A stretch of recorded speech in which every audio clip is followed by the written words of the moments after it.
Part 3 के and में हमने देखा था कि हाउजू स्टेज पे जाता है और कहता है कि वो यू का फ्रेंड है और यहाँ पे यू के 50 से भी ज़्यादा एक्स बॉयफ्रेंड्स को रिप्रेजेंट कर रहा है।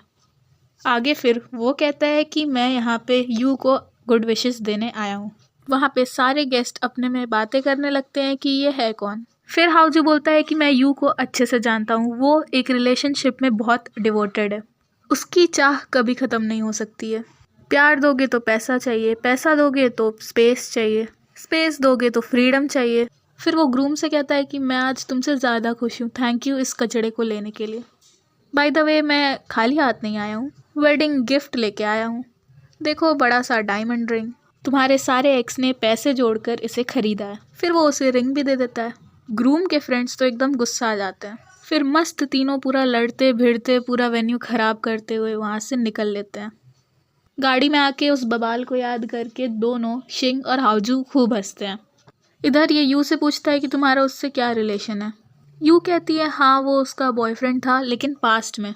ग्रूम बोलता है कि हमें इससे डील करना ही होगा, आज उसकी इतनी बेइज्जती जो हो गई। यू तब बोलती है वो साइको है, मैंने एक्सपेक्ट नहीं किया था कि वो शादी में आ जाएगा। इधर अंकल ली पूछते हैं डूफेंग से कि उसने फिर से क्यों डोर बदलवा लिया। तो डूफेंग कहता है बहुत लंबी कहानी है, अंदर चलिए बताता हूँ। अंदर आके डूफेंग झूठ बोलना शुरू करता है। कहता है कि मैंने शी से इसलिए ब्रेकअप किया क्योंकि वो अपने क्लाइंट के साथ रिलेशनशिप में है। मैंने उन दोनों को साथ में एक स्ट्रीट पे देख लिया था।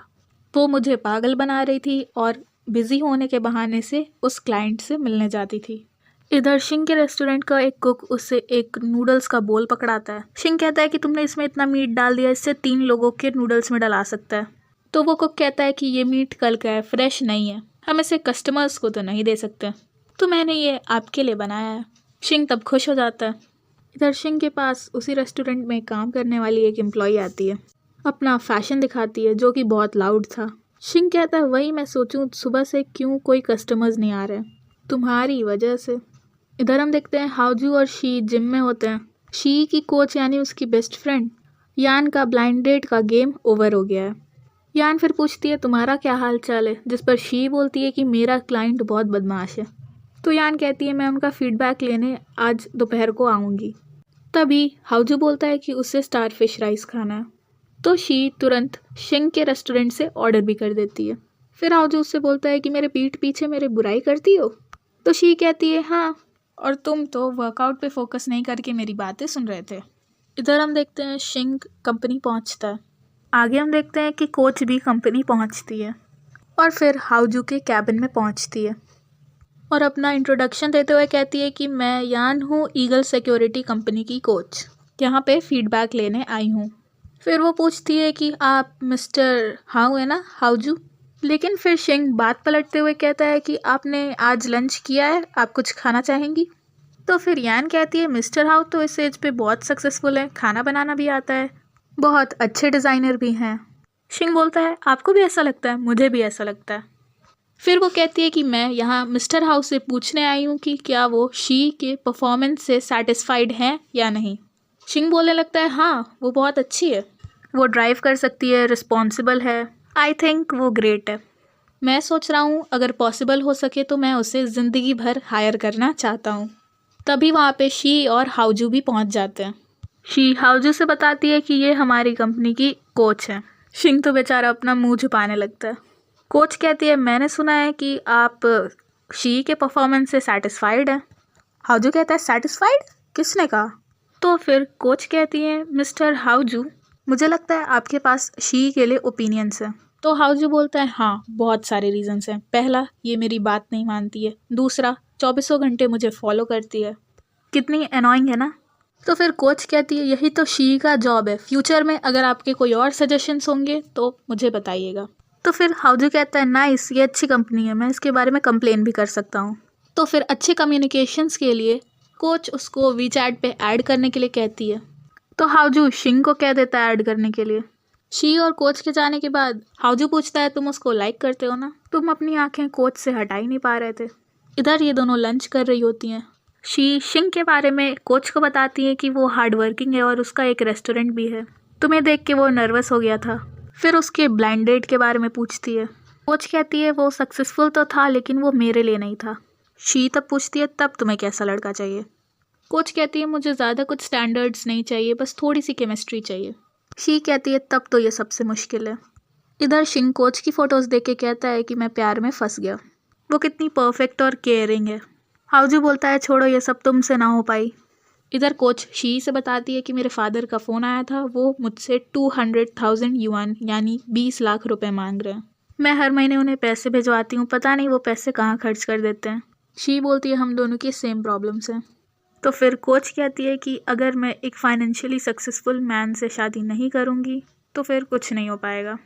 तो शी पूछती है व्हाट इफ़ कोई तुमसे बहुत प्यार करता है, तुम्हारे लिए अच्छा है, लेकिन रिच नहीं हुआ तो? कोच कहती है मैं तब उसे प्रॉमिस नहीं कर पाऊँगी, मैं उस पर बर्डन नहीं बनना चाहती हूँ। अगला सीन रात का होता है जहाँ हम देखते हैं कि हाउजू बड़ी मेहनत से एक प्रेजेंटेशन तैयार करता है और वहीं पे उसकी आंख भी लग जाती है। अगला सीन कंपनी का होता है। सबको हाउजू की तरफ से एक ईमेल आता है जिसमें हाउजू ने अपनी प्रोफेसर को लिखा था कि शायद आपको पता होगा कि मैं यहाँ वापस क्यों आया हूँ। मैं बहुत डिसअपॉइंटेड हुआ हूँ क्योंकि मेरी कंपनी में कोई क्रिएटिविटी नहीं है। सारे एम्प्लॉयज़ वो ईमेल पढ़ते हैं। शी तुरंत हाउजू के पास जाके पूछती है तुम श्योर हो वो तुम्हारा ईमेल है? जिस पर हाउजू कहता है हाँ। फिर तुरंत शी पुलिस को कॉल करती है क्योंकि किसी ने हाउजू के कंप्यूटर को हैक कर लिया था। फिर हाउजू उसके डैड के बुलाने पे उनके पास जाने लगता है। बाहर सारे एम्प्लॉयज़ उसके बारे में बातें बना रहे होते हैं। हाउजू सबसे चिल्ला के कहता है कि तुम लोग क्या बात कर रहे हो, हाँ वो ईमेल मैंने ही लिखा था और मेरा कंप्यूटर हैक हो गया, जो करना है कर लो। इधर प्रेसिडेंट हाउजू से कहते हैं कि मैंने मिस्टर मा को कह दिया है कि एक अनाउंसमेंट ड्राफ्ट करें ताकि सबको पता चल जाए कि ये ईमेल तुम्हें फंसाने के लिए किया गया। हाउजू कहता है मैंने जस्ट अभी सबको बाहर बता के आया है कि वो मेरा आइडिया था, मैंने सारा ईमेल लिखा है। तो फिर प्रेसिडेंट हाउस पे गुस्सा आ जाते हैं। हाउजू कहता है कि मेरी गलती नहीं है, मेरा कंप्यूटर हैक हुआ है और आज मीटिंग में मेरा प्रेजेंटेशन देखिएगा, मेरी एबिलिटी आपको पता चल जाएगी। इधर मीटिंग में जब हाउजू प्रेजेंटेशन शुरू करता है तो उसके प्रेजेंटेशन में किसी ने गड़बड़ कर दी थी। फिर प्रेसिडेंट हाउजू को छोड़ के वहाँ से सबको जाने को कह देता है और फिर हाउजू को बहुत डांटने लगता है। शी तुरंत उठती है और कल रात के सीसीटीवी फुटेज दिखाती है, प्रूव करने के लिए कि कल रात भर हाउजू जग के प्रेजेंटेशन बना रहा था। फिर प्रेसिडेंट हाउस से सॉरी कहते हैं और अब बोलते हैं अब तुम्हारे प्रेजेंटेशन का कोई फ़ायदा नहीं, अभी तक तो वो लीक हो गया होगा। फिर उसके पास जाके कहते हैं मैंने सुना है कि तुम रेस्क्यू करने फिर से गए थे। हाउजू समझ जाता है कि उन्हें ये बात पक्का शी ने बताई है। फिर प्रेसिडेंट हाउ कहते हैं कि तुम्हारे लिए लगता है 2-3 बॉडीगार्ड और रखने पड़ेंगे, तुम अपनी सेफ्टी का ध्यान नहीं रखते हो, तुम्हारे वजह से बेचारी शी थक जाती है। हाउजू कहता है मुझे बॉडीगार्ड की कोई ज़रूरत नहीं है और मैं रेस्क्यू करने इमरजेंसी में ज़रूर जाऊँगा, और फिर वहाँ से चला जाता है। इधर मिस्टर मा आके बताता है कि पुलिस ने इन्वेस्टिगेशन कर ली है, हाउजू का बनाया हुआ प्रपोजल प्रेजेंटेशन चला गया, तो क्या हमें ये मिलने वाला प्रोजेक्ट क्विट कर देना चाहिए? प्रेसिडेंट हाउ कहता है कि मुझे प्रोजेक्ट से मतलब नहीं है, लेकिन हमें हाइचन ग्रुप से फ्यूचर में भी कॉपरेशन रखना है जिसके लिए ये प्रोजेक्ट ज़रूरी है। इधर हम देखते हैं हाउजू शी को कहता है कि रेस्ट ले लो, मैं तुम्हें कॉफ़ी ट्रीट करूँगा, और फिर ऑफिस किचन में जाके बताता है कि कैसे कॉफ़ी बनाया जाता है। अगर कप ऐसा है तो फिर 70% कॉफ़ी पाउडर डालना होता है और फिर उसमें पानी जो कि 83 डिग्री सेल्सियस का होना चाहिए। उसे फिर कॉफ़ी दे के आज के लिए थैंक यू कहता है। अब इतना मक्खन इसलिए लगा रहा था ताकि वो उसकी फ्रेंड बन जाए, दोनों एक दूसरे को ट्रस्ट करें और एक दूसरे के सीक्रेट्स ना बताएं। शी समझ जाती है और कहती है ठीक है, लेकिन जब भी तुम रेस्क्यू करने जाओगे या फिर कोई ऐसा काम करने जाओगे जिसमें तुम्हारी सेफ्टी को खतरा है, तब तो मैं प्रेसिडेंट हाउस से पक्का बताऊंगी। ये उसका जॉब जो है। शी कहती है रेस्क्यू टीम में काम करना अच्छा है, लेकिन मैंने कभी ऐसे इंसान को नहीं देखा जो रेस्क्यू टीम में काम करता है लेकिन खुद को प्रोटेक्ट करना नहीं जानता है।